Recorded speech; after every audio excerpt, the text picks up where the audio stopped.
which should be this keystroke, I think. Yeah, so just a gentle reminder that the deadline for the coursework one is this Thursday at 5 p.m.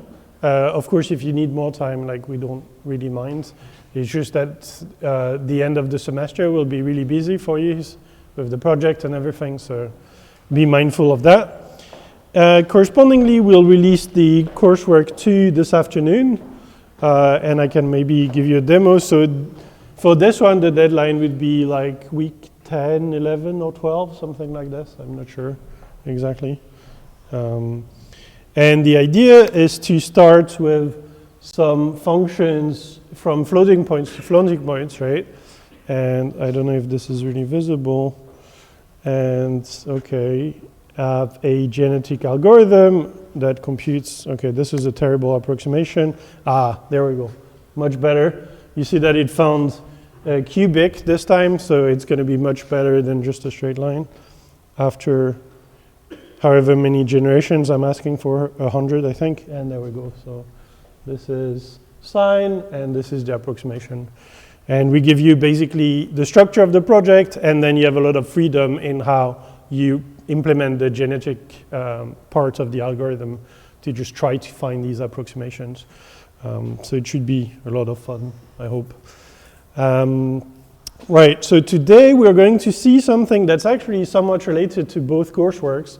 It's this idea that we have a syntax, so that you have a physical, like, inductive representation of a domain you want to be talking about, and then we define its semantics, or as you've seen in coursework 1, its meaning.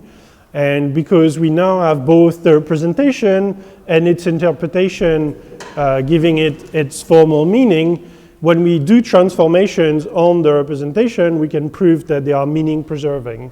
So in a sense that they are valid transformations. Because otherwise, syntax is just syntax. You could just shuffle symbols around, and if you don't have a meaning associated to it, it's not very clear what game you're playing. So the one we wanted to start with is Hutton's razor.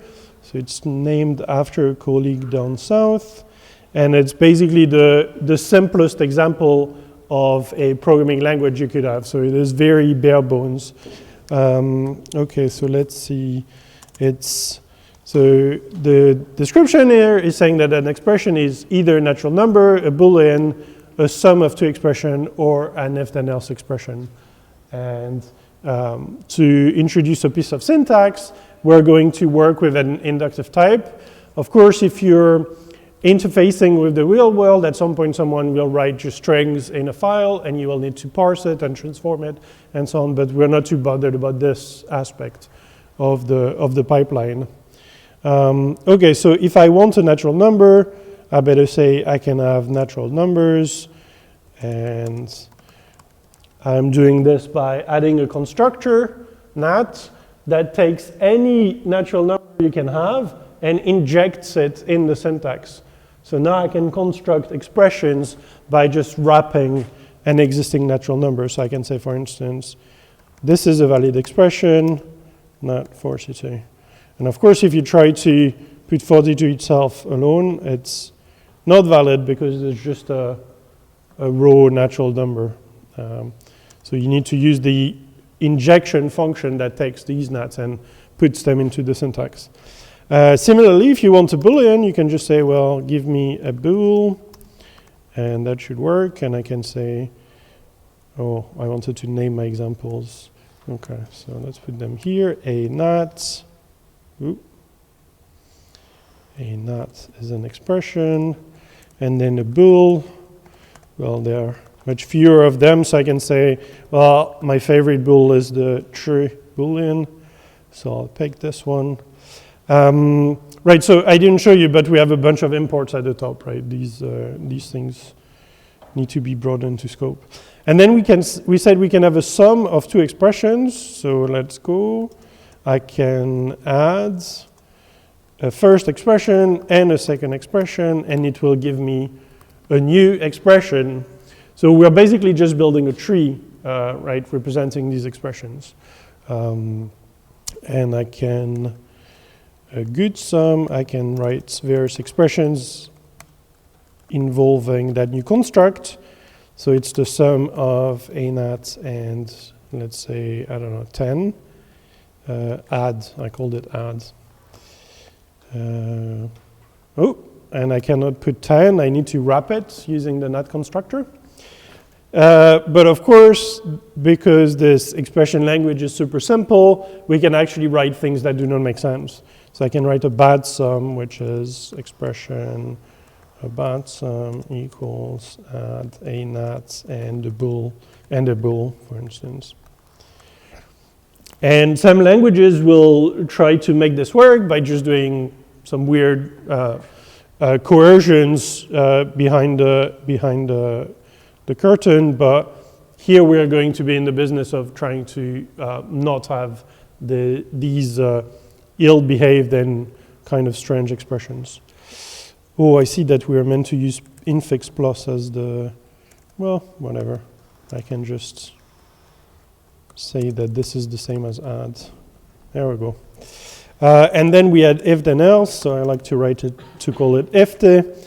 So here we have different possibilities, right? We could say if then else takes a Boolean and then two expressions, but that's a bit boring because you could only have constant Booleans. And we already have a constructor to inject Booleans into the syntax. So we may as well say that you can have an arbitrary expression here. So that's the B. And then we have the, we have the then and the else, which are two expressions. And that gives you overall an expression. And then I can write examples. So an if t.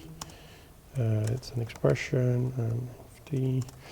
Oh, and we had a bit of syntax for it also, so let me just introduce it too. Pattern proof ft. And now, because I'm using this infix alternative name for the constructor, I can just write it infix. So if e a bool, then a not, else not 0. I think you need to fully apply your patterns. Oh, this is annoying. Like this? I bet you even have to write it briefly. Ugh. B then else.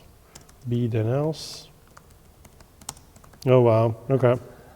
There we go. So now we have syntax, we can build these trees, and maybe Fred wants to show us how we can evaluate them. So we have chosen some very suggestive names here, right? Add, and if, then, else, and so on, but it doesn't actually mean anything, right? It's just names we have chosen, but it doesn't mean that this has anything a priori to do with adding, right? We make that connection by actually giving a meaning function which takes these syntax trees and turns them into something real, right? So let's see if we can do this.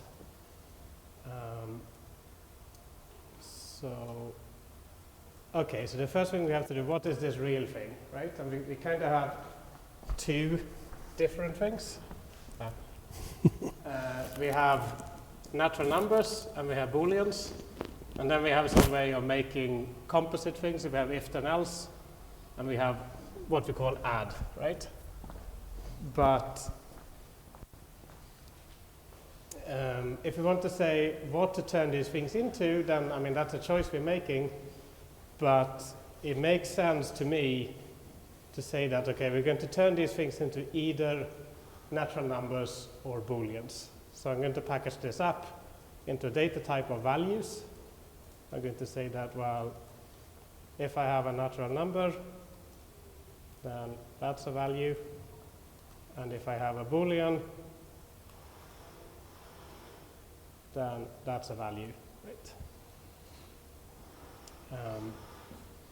So then I have some chance of turning my syntax trees into values, because at least I can turn natural numbers into natural numbers, and I can turn Booleans into Booleans, right? So we could try to write this function. evaluation, which takes an expression and is returning a value. And as this comment suggests, we're going to see that this might not be very successful in the end. But let's start being optimistic and see if we can do it, right? So how do we do this? Well, we pattern match on the expression, and we have to deal with all the possible expressions, right? So it could be a natural number, it could be a Boolean, it could be E plus E prime, or it could be an if then else, where I have 3 sub-expressions, right? And some of these are easy.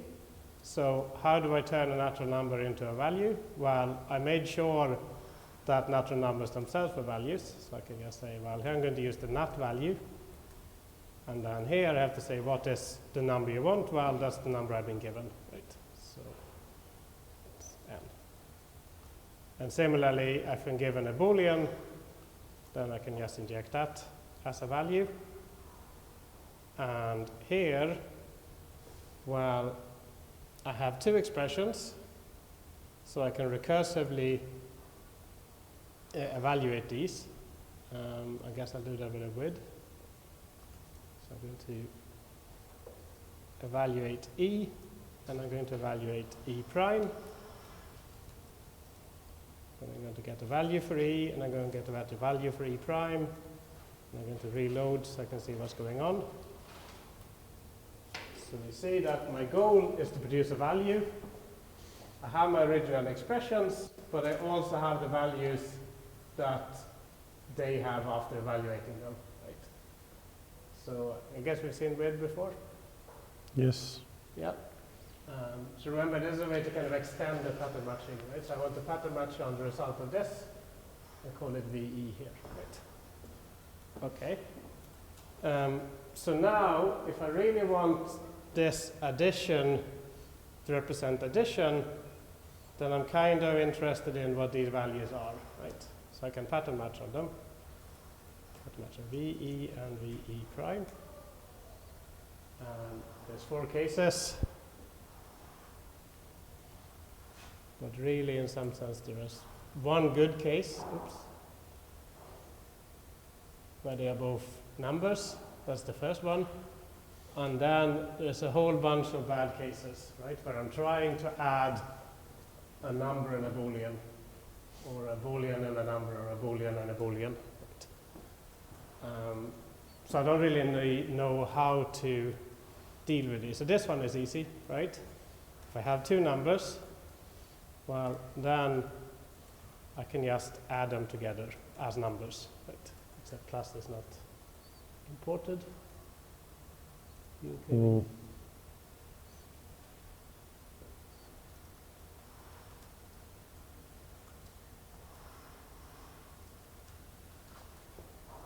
So this is the point where I really make the connection between the syntax plus and the real plus, right? By defining this function. So saying that, well, if these 2 things are numbers, then I'm going to add them together, and that's the meaning of this thing. But all of the other cases, I don't really have anything good to say here, right? Yeah. So Hutton's razor is called Hutton's razor because Graham Hutton likes to present semantic concepts as simply as possible. So he basically says, okay, what do we need in a programming language? We need a computation that's finished, that's to say a value, so we're going to have numbers representing all the values. And we need something that just sort of does normal stuff that goes, and that's adding. So start with numbers and adding, and then throw in only what you need to demonstrate the feature that you're interested in. And that's why it's called Hutton's razor. It's the simplest extension of numbers and adding that demonstrates the feature that you're interested in. And what we're interested in is type errors. So I don't really know what to do about these goals, so I'll leave them for now and look at this one. So here, I want to explain what does if then else mean, right? Okay, and then I can do something kind of similar where I can look at the value of this E, and if I'm really lucky, it's a Boolean, right? So Okay, to start by doing that.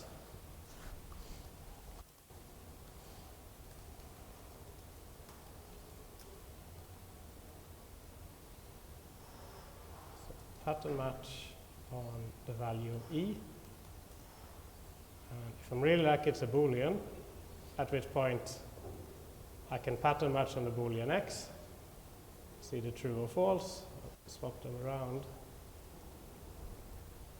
Because if this Boolean, the value is true, then here I can continue evaluating E prime, right? And if it's false, then I can continue evaluating E double prime. But again, if it's a natural number, then something has really gone wrong, right?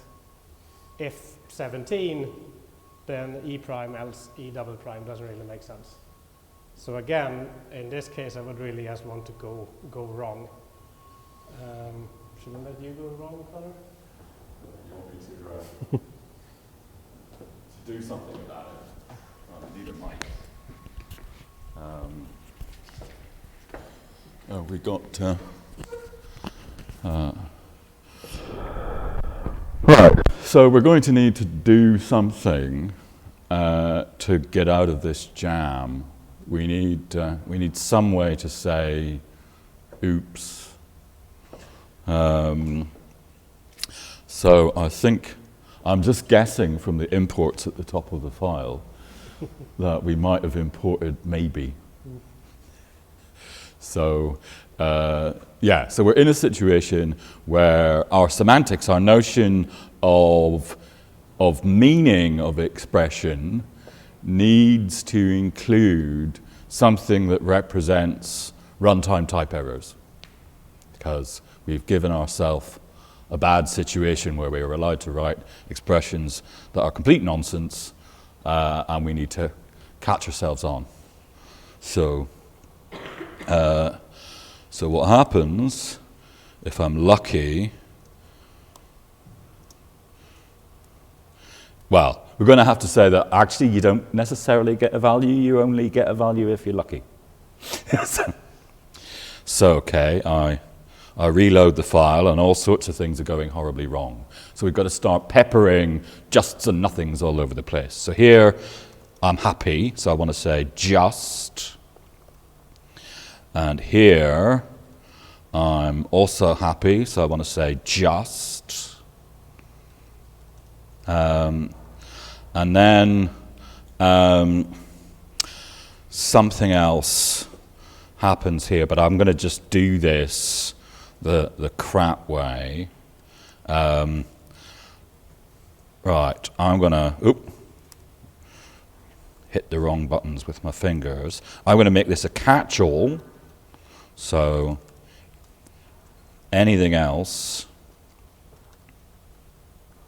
Oh, we are not in delete selection mode. So here I've got to worry, I'm hoping, right.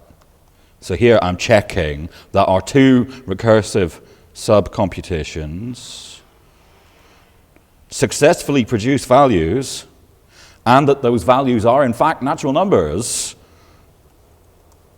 And then we can extract what numbers they are, and at this point, my fingers do stupid things.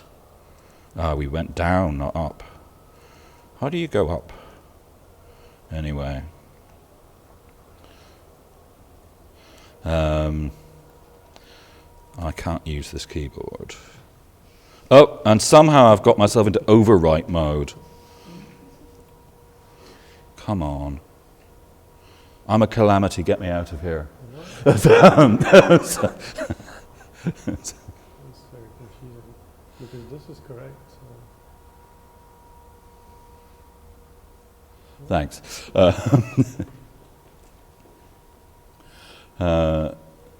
I can handle not being in delete selection mode. I can't handle being in overwrite mode. Okay, so we're saying, if we get really lucky, we can actually do some adding and stay lucky. Otherwise, we're in trouble. Now, it's still going to keep...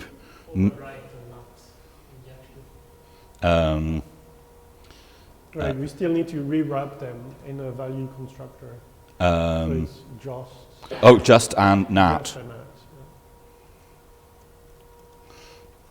So we are lucky it's a number. Right, the same thing's going to happen down here.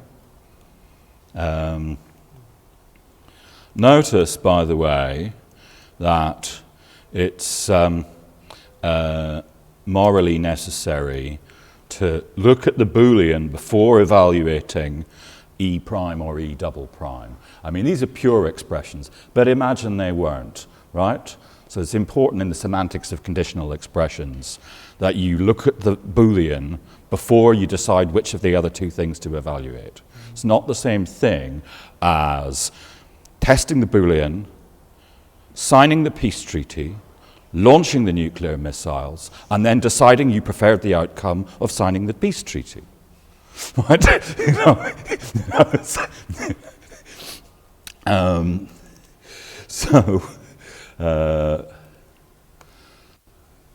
Let me see if we're back in the room yet. Oh, there should be I'm going to need a question mark and not a judged. A bit of juge. Bit of zhuzhing it up. Right. Right, okay, cool. So I've put justs in all the places where I'm looking for things, but the trouble is that there are some places where I badly need to say, oops, it's all gone Pete Tong, as we used to say in the 1990s. So yes, we're in a garbage in, garbage out situation. We enabled the writing of meaningless expressions, and correspondingly, we have to be able to blow raspberries when we run them. Okay, what happens next? I'll do the cleanup crew now, I think, because this will also be useful. So this is a fairly straightforward way of implementing the evaluator, but something you might notice is that, for instance, if we had a more expressive notion of error, then this doesn't quite do it, right? We would like to sort of catch the relevant notion of error. We got either in the left branch or the right branch, or maybe there are no errors whatsoever and the clash was at that point in the tree, and we would like to report it. So the way to structure this is to have some kind of implicit error passing mechanism, and if you remember CS 316 and 260, they're just monads. And so in ACTA, we can just use the same monads we would in Haskell. We just have to, and we can write actually very similar looking codes. So let's see. The base cases make sense because we're in the happy path. In these cases, however, we can just restructure the code this way. So what I want to do, well, appropriately, is say that first I will evaluate E and then evaluate E prime. So, and I will bind the results here, so that's val and val prime. Oops, Unicode prime. And then I'm going to do something. So here, this is the error message you might get in your coursework if you're trying to do this. So it's telling you that bind needs to be in scope for the do block to make sense.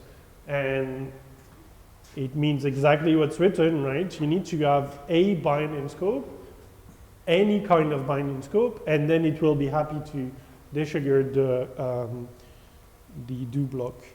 So in this instance, I'm just going to add it to the imports from maybe, but in your file, you may want to be a bit more strategic so that you're only opening a module to expose a bind locally to a do block.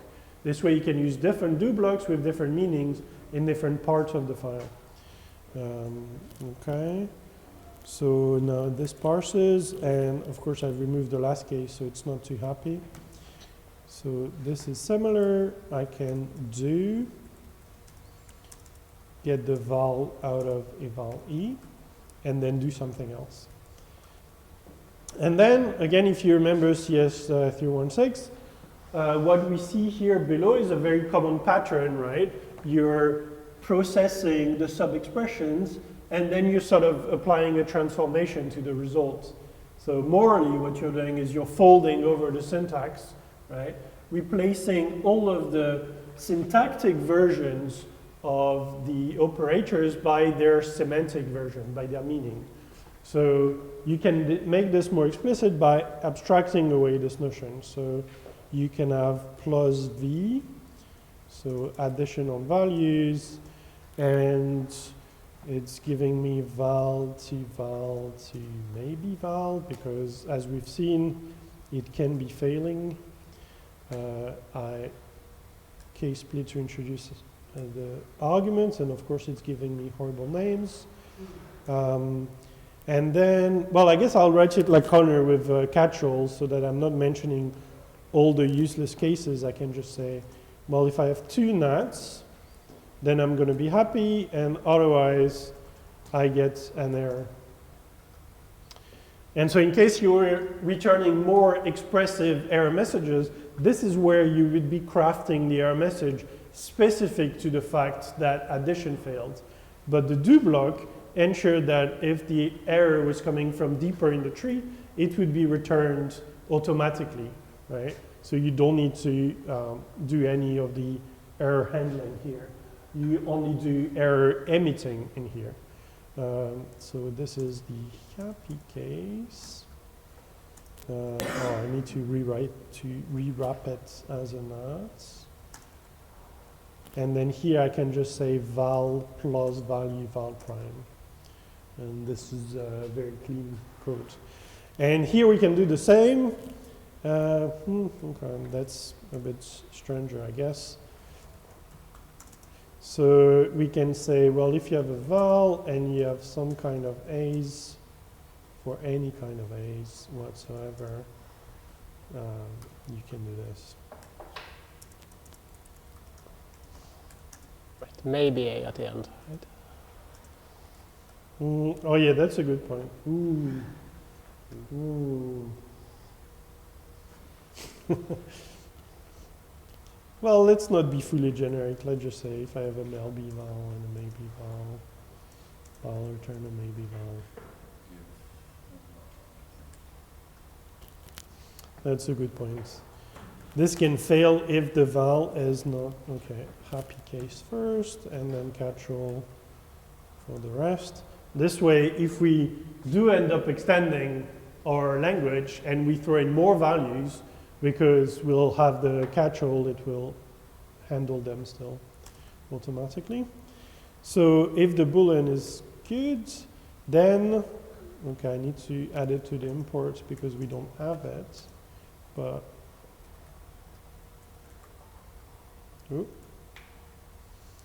we can actually inspect it to decide between. That's wild. I'm loving the way the then branch is called E and the else branch is called T. Oh yeah, I usually call them left and right, but I made the mistake of calling them E and T, and so alphabetical order kicks in, and then it's horrible. It's a little known fact that in almost all programming languages, if you have a well-typed program which has got if-then-elses in it, you can swap the then branch and the else branch systematically everywhere, and your program will still be well-typed.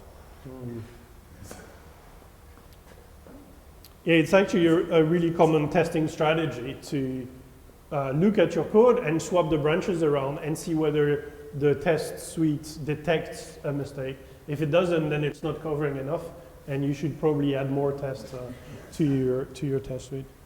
Right, so now we can use the semantic if-then-else, the one processing values, to decide between evaluating E prime and evaluating E second.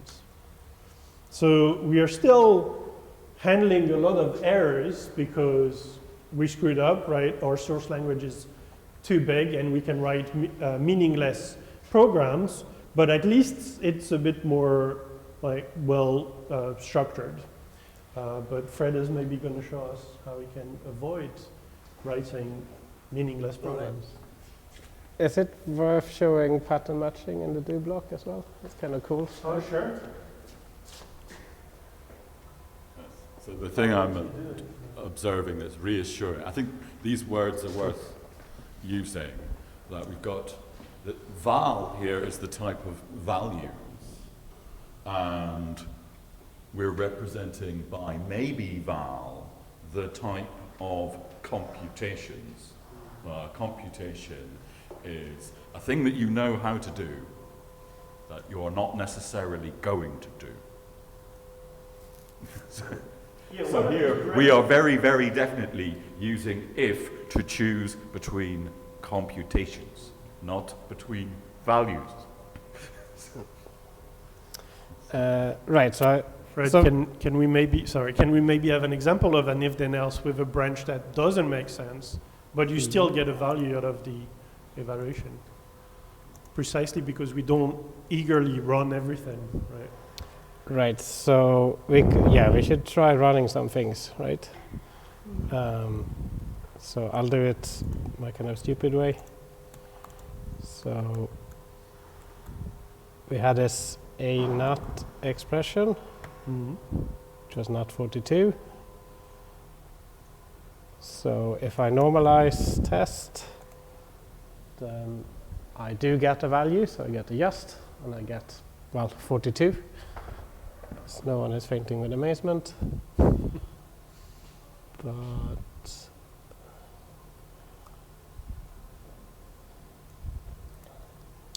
we also had this a good sum, right? So if I first normalize test, this is the syntax. So it's not 42, syntax plus, not 10. If I now evaluate this, then the plus has gone away, and the whole thing has turned into something successful, and it's 52, right? Which I will be tomorrow. Oh, No, nice. just. Right, but we also had a bad sum.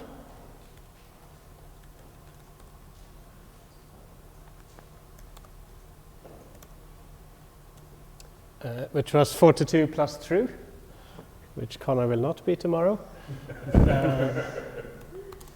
So if we evaluate this, then we just get nothing, right? But what if we evaluate if then else bool true a good sum, sorry, then a good sum else bad sum.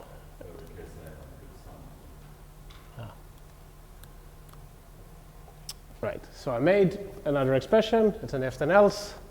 It's a true in the bool branch. Then there's something good here and there's something bad here. Right. So I can evaluate this.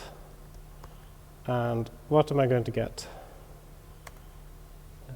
I get Connor's age tomorrow again. Right. Even though this thing was bad, because this was true, we evaluated this first. And we didn't launch the missiles and sign the peace treaty at the same time, right? So we only went into the good branch.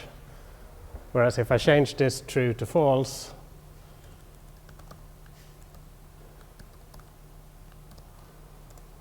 then I just get nothing, right? Because then we are trying to evaluate the bad branch. So change it back to true. Right, but what I wanted, another thing I wanted to show you was that, so Guillaume showed you the kind of nice structured way to do this, where you define a semantic version of addition, for example, right? But there's another way you could do it, which probably is not the best way in the long run, but for something quick and dirty, it could be good. So I'll just comment out the plus case and show you another way to do it, where I kind of want to follow the same pattern, where I have to evaluate the sub-expressions, right? And it's very convenient to do this in a do block, because then I only need to worry about the happy path, right? That if either of these return nothing, then the whole thing is just going to return nothing. But I don't need to mention that. That's the nice thing about the do expression, right? But when I now get to this stage, I would also like to kind of pattern match on these values in val prime, right? So I could say, well, if this is a not n, and this is a not n prime, then I can do something. Okay, and then I get an error, because obviously these are not everything these things could be, right? But let's try to ignore the error for now. And then here, again, I'm just talking about the happy path. So in this case, I can say just not n plus n prime. Right. So I'm pattern matching, but Agda is rightfully complaining that you haven't dealt with all of the patterns. You didn't deal with what happens if it's a bool. So there is some special syntax for saying where anything else goes to something. Right. And then if I'm not on the happy path, then here really I want to just say nothing, right? And I can do the same thing here.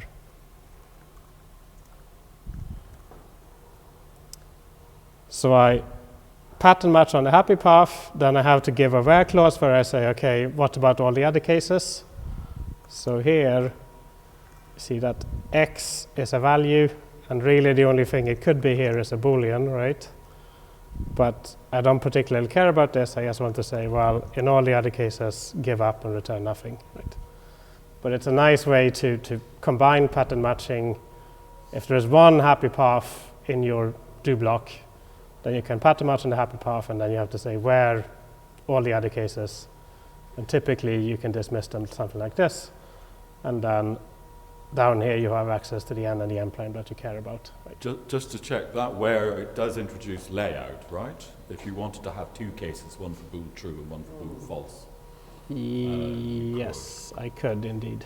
I'm not sure what happens if I pattern match on B. It kind of goes horribly wrong. So the support for this kind of syntax is very rudimentary. So you might have to do things yourself, right? But I think you could do this. Well, I think that should be enough if it's on the new line.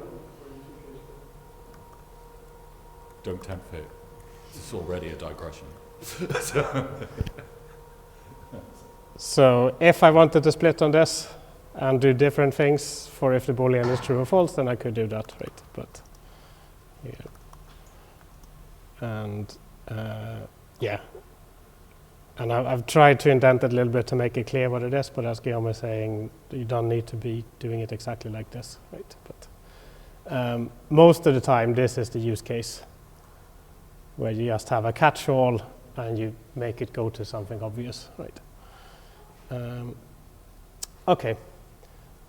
Maybe someone else does the type version now. Okay. Right. So this is all by way of a monumental bait and switch operation. I've got almost no time for the switch. Yeah, you can see that if we allow garbage in, we have to have some mechanism for delivering garbage out. I mean, at least we failed gracefully rather than just making up some random here. The PHP approach of everything's got to mean something. Right, but what we actually want to do is to stop garbage getting in the first place. So what we're going to do is we're going to make use of the fact that we have nice indexing representations to make sure we only have well-typed expressions in the first place.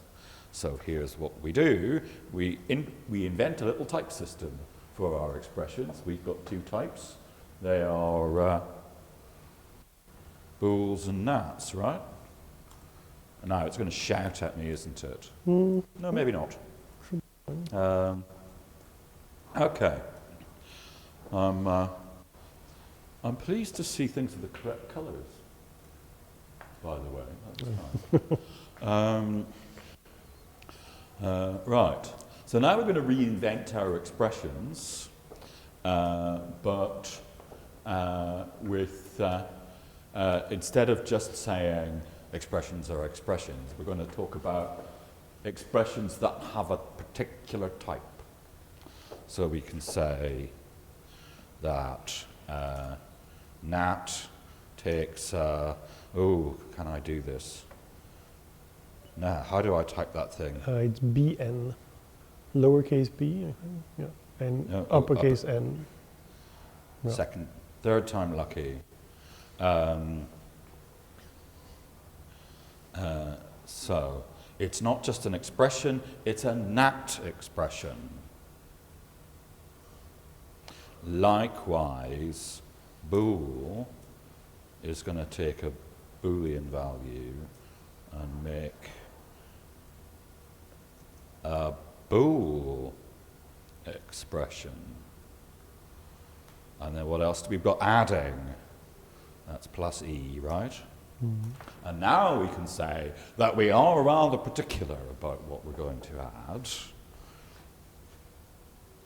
We would like to be adding 2 natural number expressions and out will come a natural number expression. Oop, what's happened now? Oh, it's a, yeah.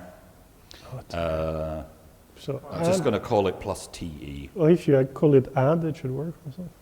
Oh, can I? Is that, oh, it was like that. Yeah. All right, cool. Yeah, fine. And then ifty was the other one. Now this one we have to think about. Well, okay, the nice bit is we definitely know that we would like our condition to be a Boolean. But then we have to think, what about the 2 branches? I mean, it makes perfect sense to choose between Booleans using an if-then-else. It makes perfect sense to choose between numbers using an if-then-else. Thank goodness for polymorphism for all T. Oh, that's expert. Should be expra. If you give me a T for and another T, I'll give you back a T. And maybe I will actually use capital letters because they're morally typey things.